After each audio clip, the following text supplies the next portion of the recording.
When all of us think of family, we generally conjure up images of emotional well-being and affection at home. However, this isn't the case for everyone, and it certainly wasn't for little Valentina. The following tragic event occurred in May of 2020. Valentina Fonseca was a 9-year-old girl from the district of Leiria, Portugal. She was born to Sonia Fonseca and Sandro Bernardo, who were involved in a casual relationship at the time of her birth. Sonia would later reveal that Sandro only recognized Valentina as his daughter when he took a paternity test when she was 1 year old. Valentina lived most of her life with her mother, but from March of 2020 onwards, with the first wave of COVID lockdowns in place, she was sent to stay with her father, aged 32, and his partner, Marcia Monteiro, aged 38. Besides Valentina, there were other children in the household, including the 11-year-old son of Marcia from a previous relationship, and their half-siblings that were respectively 4 years and 7 months old at the time. On the 7th of May at 8:30 a.m., her father initially reported her missing to the National Republican Guards, claiming that he last saw Valentina when he tucked her into bed at around 1 a.m. He would soon go to bed himself, waking up only at 8 a.m. When he went to wake her up, he discovered that she was gone. While he went to report that his daughter was missing, Marcia would go to public places within the local area with a photo in her hand, asking people if they had seen her. A missing persons report was soon filed out, and the police took over the investigation. A neighbor of the family claimed that she saw an unfamiliar red pickup truck at around 1:30 a.m., suggesting that she may have been kidnapped. Marcia said that she forgot to lock the door, allowing Valentina to leave the house, while Sandro said that she was a sleepwalker, something that was quickly rebuffed by other family members. They also asserted the peculiarity of Valentina wandering off into the night due to her fear of the dark. Others believed that she had ran away, something she already did in the past in April of 2019. We will touch upon this aspect later in the video. A rigorous search party was quickly launched. Search dogs were employed, drones equipped with heat sensors were deployed as law enforcement agents, alongside 600 civil protection officers and even Boy Scouts, searched an area comprising of more than 4,000 hectares of land. On the 9th of May, more volunteers from all over the country joined in on the search. On that same day, pieces of child clothing were found, with a jacket being found later on in the evening.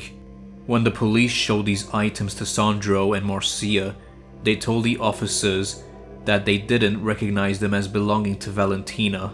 It was noted that Sandro would not partake in the searches for his daughter, only leaving the house if the police obtained new information about her whereabouts. It was also observed that he didn't look too concerned for Valentina's welfare. However, it wouldn't take long to find Valentina, as she was found deceased 3 days later, with the police finding Valentina covered by bushes in the forest of Peniche.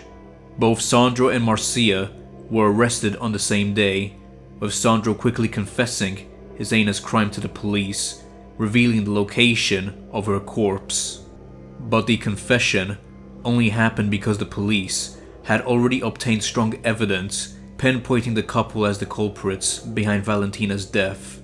Sandro told the police that his daughter's death was an accident, and that it had happened after he demanded that his daughter explain herself about being a victim of SA. When the body was found, and due to its state of decomposition, it was not possible to immediately determine the cause of her death. He also claimed that Marcia was not in the bathroom at the time of her death, nor was she involved in covering up the act. Marcia, while denying it at first, quickly confessed that she witnessed everything, that she heard the girl's screams and realized that she was seriously injured. Even so, she did nothing and then helped her husband hide the body. She said that she was forced to hide Valentina and claims that her husband hit her in order to coerce her into helping him. Although there were no signs of abuse on her face, she also helped dress Valentina, and that she and her husband had taken the corpse to a discreet area. Right from the get-go, this was a lie, and the police didn't believe their version of the story, as Marcia's son had a different tale to reveal. He told the investigating authorities that the last time he saw Valentina alive was when she walked into the bathroom with both Sandro and Marcia. When the couple exited the bathroom and placed Valentina on the sofa, he called out for his mother when he noticed that she was foaming at the mouth. They ordered him to go to his room, threatening to harm his younger siblings if he didn't comply. It wouldn't take long for Sandro to be charged with first-degree murder and domestic violence, while Marcia was charged with murder through omission, and both of them were soon charged with desecration of a corpse. The lead coordinator of the investigation said the following: "The interviews and inquiries made with several people allowed us to correlate all the data we had on the table in order to put all the hypotheses that were possible until we found evidence of criminal conduct." On the 12th and 13th of May, the couple were taken to court for preliminary hearings. Marcia was questioned for 2 hours, while Sandro was in the courtroom for a little over an hour. A preliminary report on Valentina's autopsy revealed that she received serious injuries to the head with signs of suffocation, although the coroner was unable to confirm at that time if strangulation was the cause of death. The police also believed that the killing was premeditated. It was on this basis, not to mention the personal testimony of Marcia's son, that the investigating judge authorized that both Sandro and Marcia be taken to prison facilities in Lisbon to await their trial. As they left the court, members of the public heckled the couple, calling them killers. Later on, Sandro was briefly interned in the psychiatric ward of the Caxias jail after attempting to game-end himself with a razor blade. However, his injuries were not deep enough and he was released from hospital on that same day. At a news conference, the police ascertained that Valentina met her tragic fate at home, most presumably on the 6th of May, a day before an alert went out regarding her disappearance. Although the police had failed to locate Valentina's corpse prior to Sandro's confession, it was based on the collected information that they were able to determine that Valentina was not in the immediate area, further reinforcing the idea that she didn't wander off into the night in her PJs and flip-flops. As previously mentioned, many who took part in the searches for Valentina noticed that Sandro wasn't distressed about his daughter's disappearance. While Sandro and Marcia were taken into questioning, a flatbed truck was called to the family residence to remove Sandro's car, a Renault Scenic, for further analysis, with the authorities believing that the vehicle was used to transport the dead child, who was found buried 3 miles away from the family home, covered by bits of shrubbery. In light of the investigation, it was found out that Valentina had been previously monitored by the Commission for the Protection of Children and Youth. In April of 2019, she was flagged by the Commission after she had fled from her father's house, being found by a policeman not long after, informing the officer that she missed her mother and was going back home to be reunited with her. An investigation was launched by the Commission to discern any signs of negligence and mistreatment, but the investigation at the time didn't yield any results, and the case was soon closed and Valentina wasn't flagged by them again. They stated that upon taking into account the facts identified and the information collected up to that point, the Commission understood that there was no situation that justified the need for the application of a protective measure. Due to COVID restrictions, the trial would only commence in February of 2021. The defendants were deemed as holding equal responsibility for the murder of Valentina Fonseca. The public prosecution also confirmed that Valentina suffered from various forms of aggression, some of which were of an intimate nature in the days leading up to her demise. The attacks on Valentina began on the 1st of May, when her father confronted her with information that had come to his attention that she had questionable contact with classmates, namely by allowing them to touch her pee-pee. The girl admitted this to be true and was immediately spanked on her behind and legs. Later on, she also said that she had had intimate contact with her godfather, something that was not proven during the investigation, and she was spanked once more, this time with a wooden spoon. 5 days later, early in the morning, Sandro decided to confront his daughter again about the abuse, wanting to know if there had been any sexual. After slapping her, he took her to the bathroom, undressed her, leaving only a t-shirt and pants, and put her in the bathtub, in the presence of Marcia. Knowing that his daughter was afraid of hot water, he told her he would douse her with boiling water if she didn't tell him everything, namely the nature of the acts carried out between her and her godfather. Faced with the child's silence, Sandro poured boiling water on her genitals and inguinal area, only switching off the shower when his daughter repeatedly begged him to stop. Angry that she wouldn't say what he wanted to hear, he punched her several times in the face, chest, back, and legs with extreme violence, as well as squeezing her neck with his hands, tightening it, and suffocating her. He also hit her several times with a slipper. After 5 minutes of humiliation and trepidation, and despite Valentina's cries and pleas, Sandro hit her very hard on her head, causing her to hemorrhage internally and consequently falling into the bathtub. As a result of these aggressions, Valentina began to faint and have convulsions, which led Sandro and his partner to slap her in the face in an attempt to revive her. Despite the seriousness of Valentina's condition, Sandro laid her out on the sofa, leaving her to agonize there until 10 p.m. when she passed away from her injuries. Her final hours were spent in agony beneath the triviality of those who were supposed to care for her.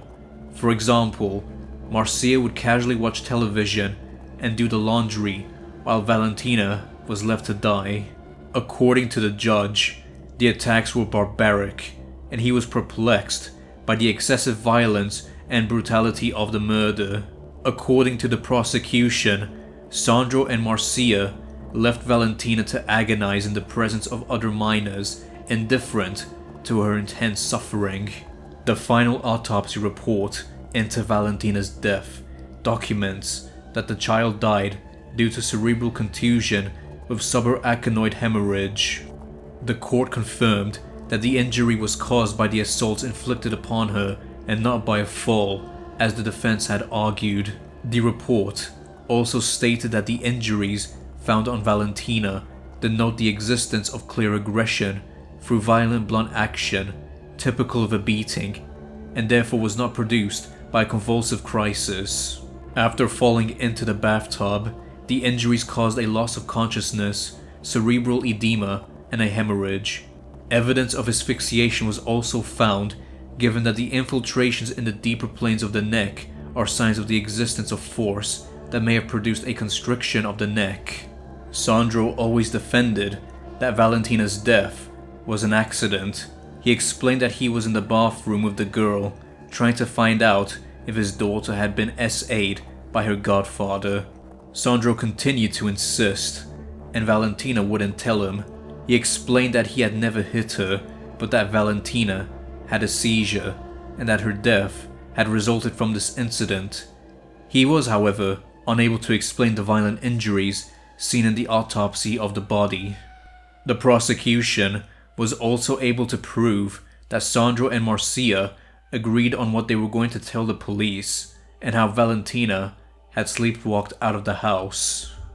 Marcia then dressed her up in pajamas, a coat, and flip-flops before being wrapped in a blanket. It is also known that Marcia was the one who drove the car when they transported her corpse. Sandro carried her and put her body in the back seat, while her stepmother drove towards the forest where they chose an unlit area.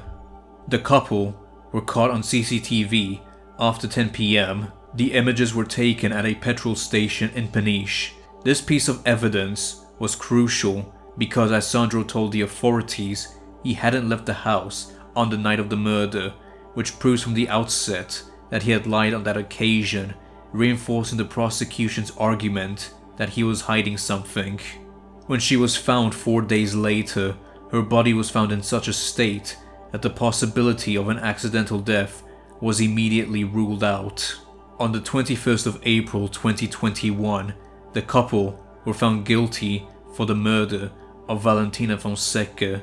Sandro was sentenced to 25 years in prison, the maximum term for murder in Portugal.